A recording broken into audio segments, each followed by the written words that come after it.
मैंने जब डीएम साहब से बात की तुरंत उन्होंने कहा कि मैम मेरी कोशिश है कि इनका नुकसान ना हो, लेकिन ऊपर से दबाव है, क्योंकि हमारे लोग न तो सिस्टम में हैं और अगर पावर में है वो पावर दिखावे की है। उसके पीछे कारण है कि हम एकजुट नहीं हैं, और एकजुट हम इसलिए नहीं है क्योंकि हमारी कोई आइडियोलॉजी ही नहीं है।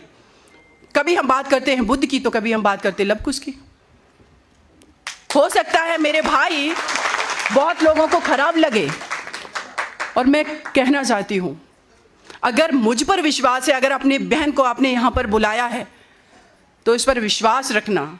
मेरा व्यक्तिगत कोई लालच नहीं है, लेकिन मैं चाहती हूं ये कुशवाहा साक सैनी मौर्य समाज और ये बहुजन समाज इस देश का नेतृत्व संभाले, और ये तभी संभव है जब आप अपनी आइडियोलॉजी के साथ जुड़ेंगे, अपनी आइडियोलॉजी को समझेंगे।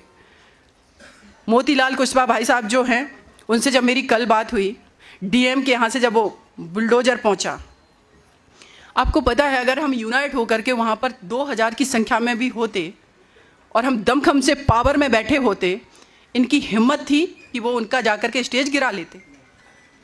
बच्चियां रो रही थी, उनकी 2 बेटियां हैं, आकांक्षा और आस्था, कह रही हैं बुआ ये मेरे गार्डन भी उखाड़ देंगे। वो मुझे सीने में वो दर्द है उस बच्ची की, वो बात, उसकी चीख मुझे पता है जिसमें सिसक रही थी। ये बदला नहीं लेना है, लेकिन ऐसे हमारे समाज के ऊपर अत्याचार ना हो, इसके लिए हम एकजुट होना ये बहुत ज़रूरी है। और ये एकजुटता बिना शिक्षित हुए, बिना जागरूक हुए, बिना एकजुट हुए और बिना एक दूसरे का सहयोग किए संभव नहीं है। क्योंकि हम शिक्षित तो हो गए, अभी मैंने देखा मेरी कितनी सारी बेटियां आई, बच्चे आए, हमने सम्मानित किया उन बेटियों को, उन बेटों को। मैं एक बात कहना चाहती हूँ, एक और चीज़ अब बहुत आवश्यक हो गई है। बाबा साहब ने कहा था शिक्षित बनो, साक्षर बनो। हम लोग शिक्षित हो गए, हम लोग साक्षर हो गए, लेकिन हमारे पास नौकरियाँ नहीं हैं।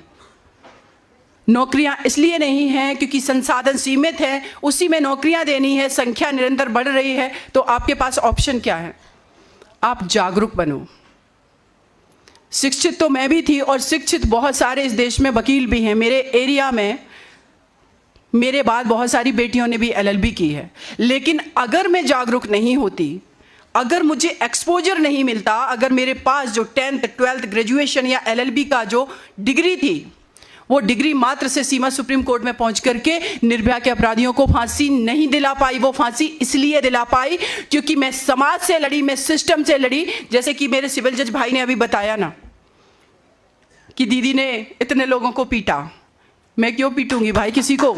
आप समझिए इस बात को, मैं किसी को क्यों पीटूंगी?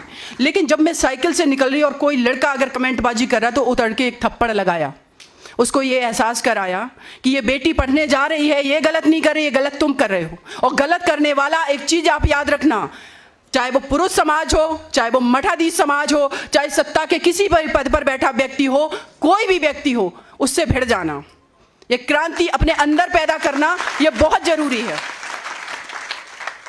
और इस बेटी के अंदर वो क्रांति मेरे गांव में, अभी जैसे सिविल जज भाई ने कहा कि मैं डिब्बी से पढ़ता था, कैरोसिन से, मैंने भी कैरोसिन की डिब्बी से ही पढ़ाई की। लेकिन उस डिब्बी में, उस कैरोसिन की ज्योति में मैं ये जान रही थी, मैं समझ रही थी कि एक दिन इस देश की मैं सबसे बड़ी वकील बनूंगी। और मैं नहीं कहती कि मैं सबसे बड़ी वकील हूं, लेकिन हाँ, मैंने वो जरूर कर दिखाया जो इस देश की किसी बेटी ने नहीं किया है इस फील्ड में, वकालत के फील्ड में।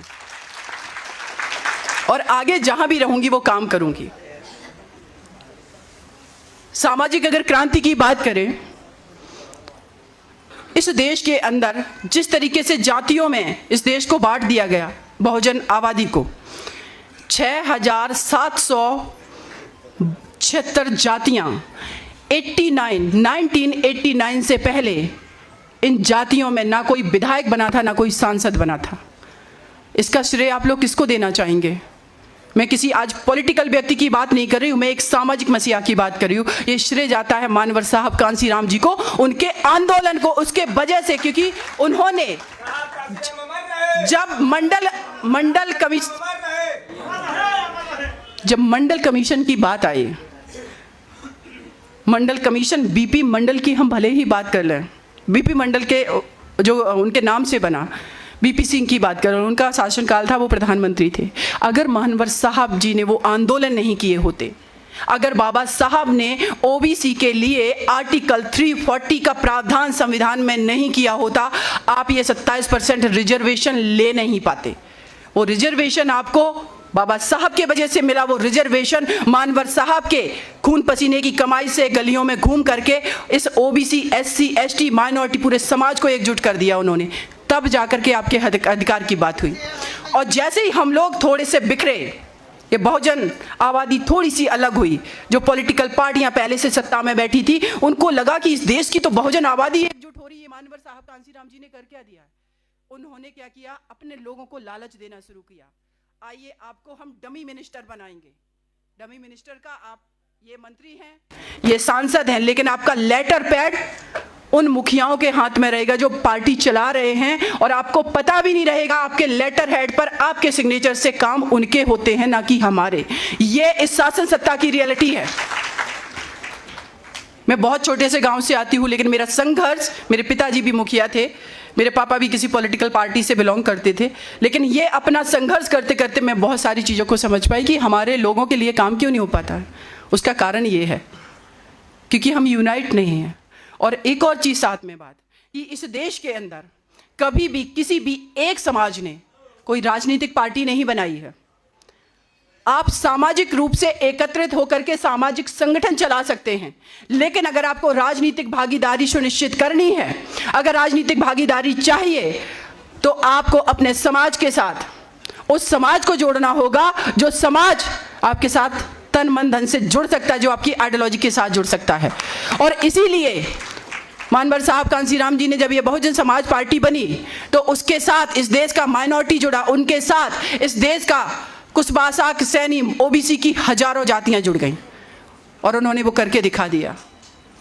आप लोग कभी जाइए, हम बात करते हैं अपने आइकॉन की, महात्मा ज्योतिबा फुले जी की, माता सावित्रीबाई फुले जी की।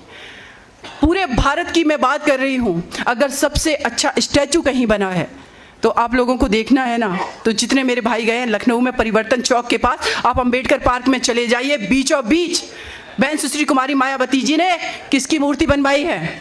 महात्मा ज्योतिबा फुले, सामाजिक क्रांति के दूत की। क्योंकि हमारे हिस्ट्री है, हमारा इतिहास है, हमारे आइकॉन है, लेकिन वो कौन लगा रहा है? जब हमारे आइडियोलॉजी का नेता सत्ता में बैठ रहा है। आप सोचिए, हम आज बात कर रहे हैं कि हमारे बच्चे पढ़ गए लेकिन नौकरियां नहीं हैं। उत्तर प्रदेश में बहुजन समाज पार्टी की पहली बार सरकार बनी, बहन जी ने 64,000 ओबीसी की बैकलॉग की नौकरियां दी।